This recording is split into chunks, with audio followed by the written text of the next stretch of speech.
महारूपरूपं महादेवसहितं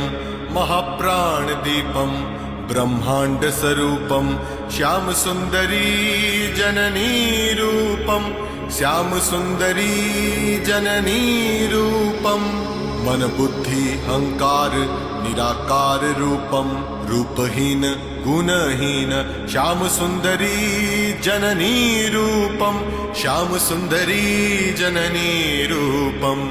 सर्वदुःखनाशिनीं सन्तानशोकहारिणीं दुर्जनो भयङ्करीं भक्तजनरक्षिणीं